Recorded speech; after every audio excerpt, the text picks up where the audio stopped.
Voilà donc avec ce culte des rameaux, nous entrons dans la dernière semaine de la vie de Jésus, la semaine sainte, qui commence avec cette entrée de Jésus à Jérusalem et qui se termine avec le soir de la Passion, où Jésus institue la scène, puis est arrêté et crucifié devant tout Jérusalem.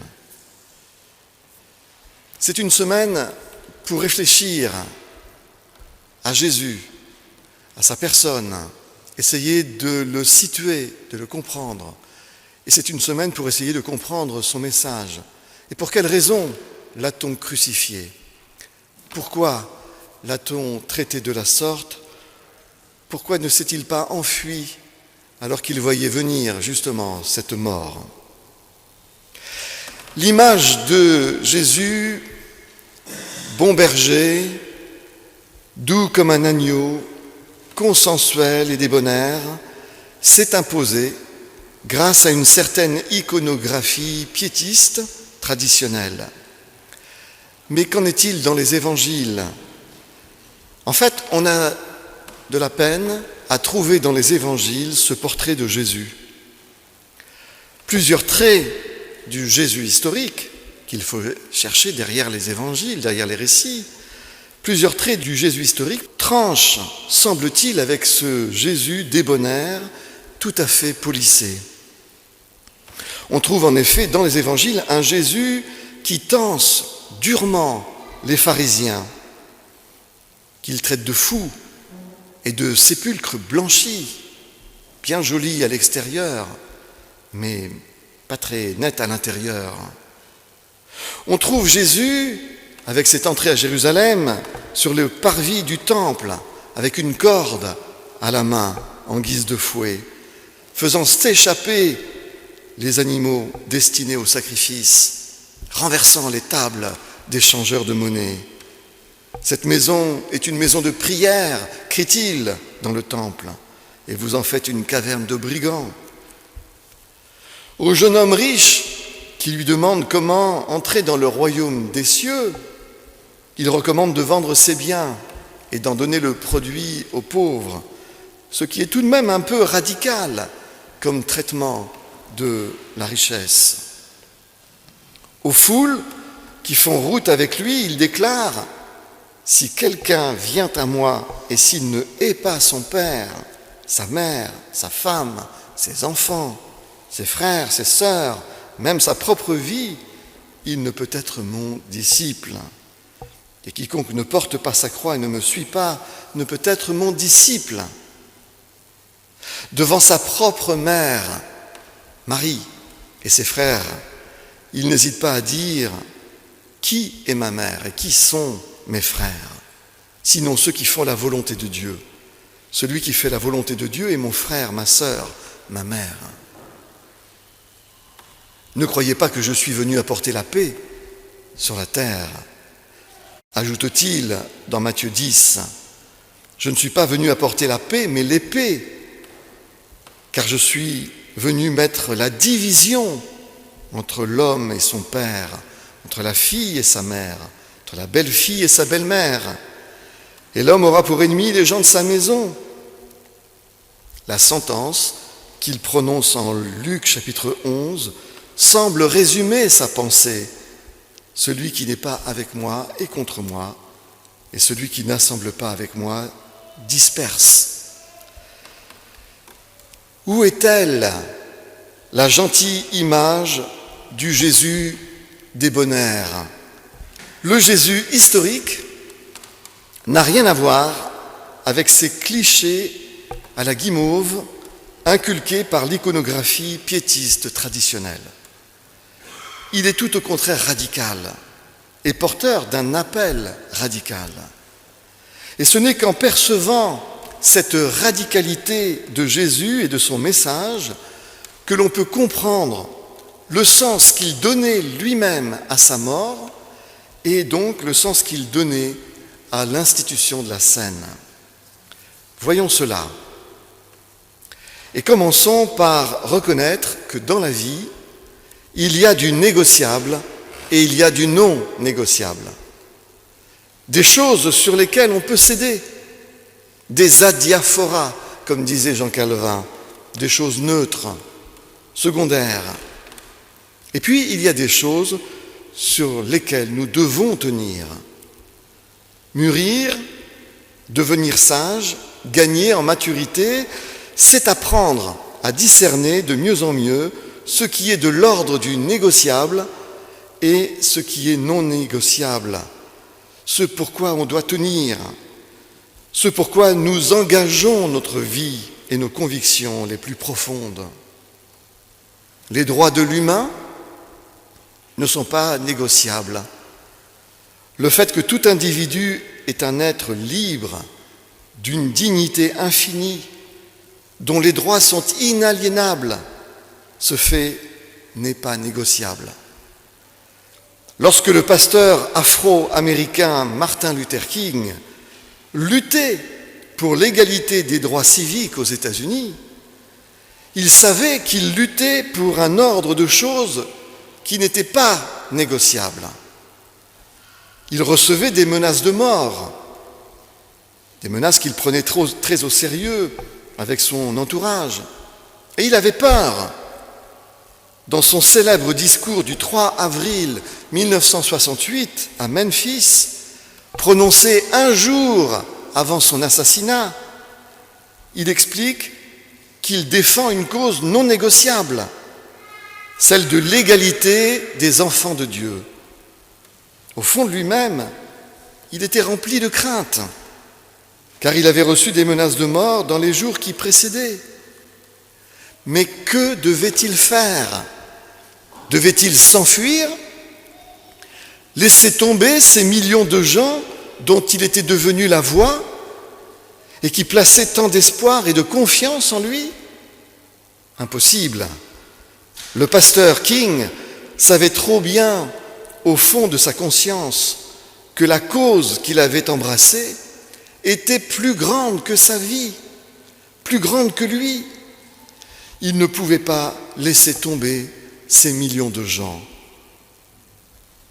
De même, le moine réformateur Martin Luther était terrorisé à l'idée de comparaître à la Diète de Worms en 1521 devant l'empereur, devant les grands de l'Empire, devant le pape, devant la curie.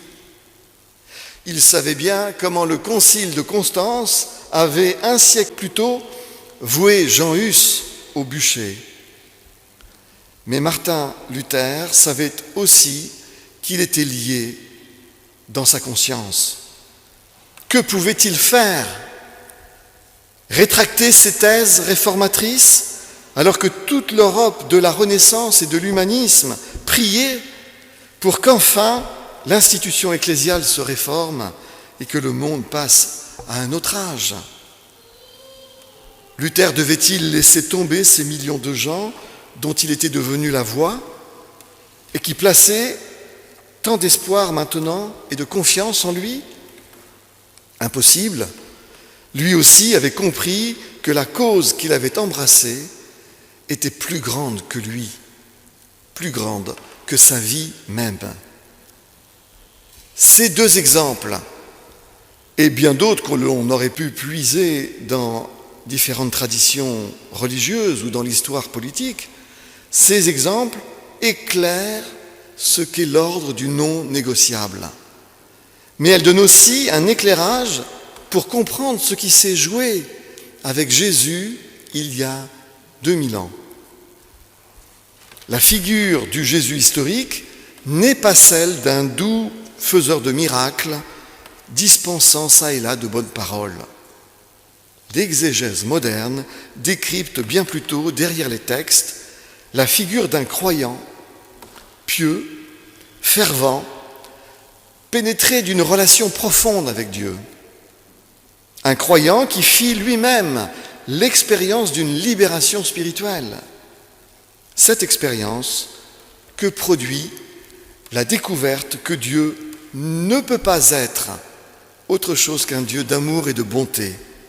Dieu ne peut être que bonté et bienveillance. Ce croyant Ce disciple des prophètes hébreux comprit, en réfléchissant à la création et aux Écritures, que la représentation de Dieu comme un juge sévère ne convient pas à la grandeur de Dieu et pèse lourdement sur les consciences humaines. En revenant aux fondamentaux, Jésus comprit que si Dieu est Dieu, le Créateur, s'il est vraiment le Créateur, il est impossible qu'il soit un Dieu méchant et vengeur, ce Dieu méchant et vengeur que la religion de son temps déployait. Pour lui, l'Éternel doit bien plutôt être comparé avec un Père bienveillant et formateur, un Père qui relève, qui édifie, qui accompagne, qui encourage, qui stimule ses enfants. La délivrance spirituelle qu'entraîne cette compréhension de Dieu, cette découverte de Dieu et l'épanouissement spirituel qui en découle ont poussé Jésus à prêcher cette bonne nouvelle de Dieu comme esprit créateur qui vient habiter avec nous et qui vient habiter en nous. Évidemment, ce message ne faisait pas du tout les affaires des prêtres. Les prêtres qui avaient bien besoin, eux, au contraire, de cette image du Dieu juge, auquel il faut offrir des sacrifices pour obtenir le pardon. Ils avaient bien besoin de cette image pour garder la main sur les consciences et se maintenir comme économes du rachat des fautes via les rituels sacrificiels. Bientôt, le ton monte de leur côté. Ils essaient d'intimider Jésus, ce rabbi galiléen. Ils essaient de le discréditer, de le prendre, si possible, au piège devant la foule. Mais rien n'y fait. La prédication de Jésus se révèle vraiment libératrice et bienfaisante pour de plus en plus de gens qui placent maintenant leur confiance en lui, en ce message qui présente Dieu comme le Dieu de la grâce, le Dieu de l'amour. Jésus voit bien que les chefs complotent contre lui. Il comprend bien que sa vie est en danger. Mais que doit-il faire ? S'enfuir ? Rétracter cet évangile, cette bonne nouvelle, qu'il sait être une puissance de salut et de délivrance pour les hommes et les femmes qui vivent dans la culpabilité et dans la peur religieuse. Doit-il négocier sa reddition avec les chefs ? Doit-il laisser tomber toutes ces personnes qui croient en lui et qui croient maintenant au Dieu de la grâce qu'il annonce ? Jésus perçoit que la cause de Dieu et la cause de la délivrance des consciences est plus grande que lui, plus grande même que sa vie. C'est la représentation de Dieu qui est en jeu et d'elle dépend la libération des consciences et la paix de l'esprit des enfants de Dieu. Tout bien réfléchi, il ne va pas rétracter sa prédication. Il ne peut pas rétracter cette prédication dont la cause le dépasse. Il va devoir donner sa vie, certes, pour cette cause, mais ses disciples et le monde sauront que la bonté de Dieu et la paix des consciences ne sont pas négociables. En conclusion, chers amis, chers frères et sœurs, l'Évangile est cette bonne nouvelle, ce dévoilement de Dieu qui produit la délivrance de la peur religieuse et de la mauvaise conscience. La délivrance du coup du souci à avoir à se racheter par des rituels, par une pureté religieuse ou des œuvres méritantes.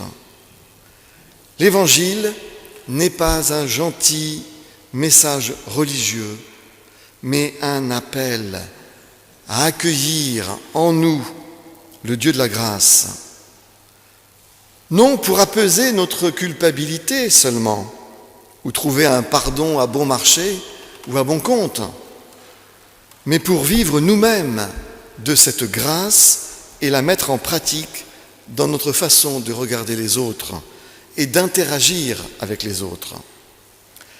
L'évangile de Jésus ne vise pas seulement la libération de nos consciences.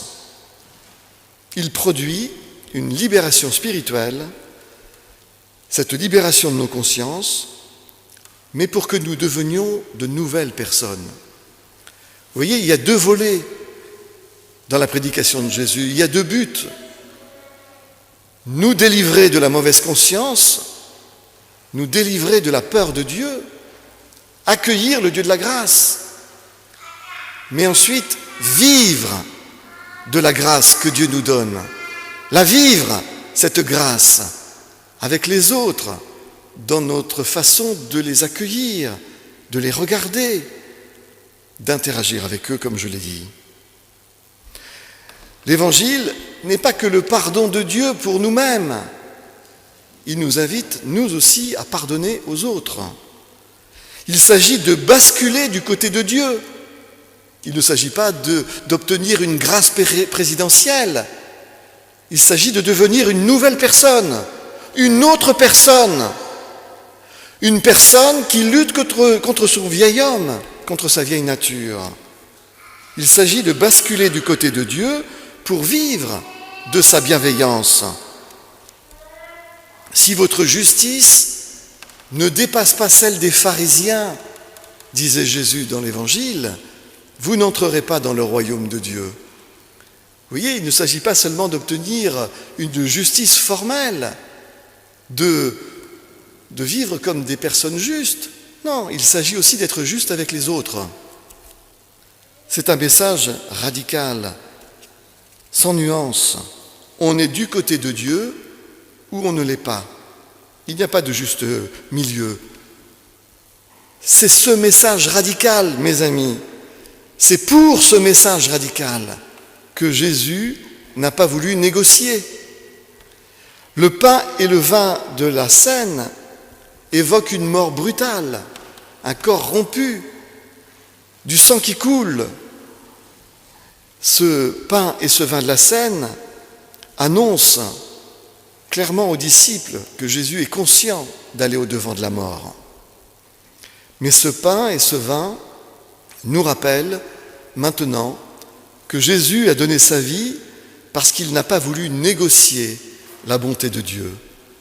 Cette bonté de Dieu qui libère nos consciences et qui nous transforme en des disciples, en des nouvelles personnes. Chers amis, rejetons les portraits de Jésus à l'eau de rose, à la guimauve, le doux berger, le gentil messager. Ces images, ces représentations de Jésus masquent sa véritable prédication, la prédication pour laquelle il a accepté d'aller jusqu'au bout.